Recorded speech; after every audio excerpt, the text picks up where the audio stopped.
আল্লাহ তাআলা সবাইকে কিছু না কিছু প্রতিভা দিয়েছেন, আর সেগুলো এক একজনে এক একভাবে উপস্থাপনা করে।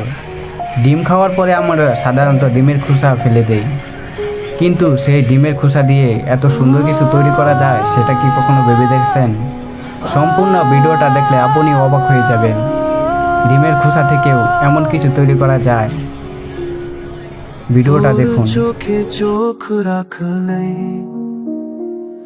সমর থেমে যায় ধীরে, সব না বলা কথাগুলো ভেসে আসে নীরবে। তোর ছোড়ায় কাঁপে মন,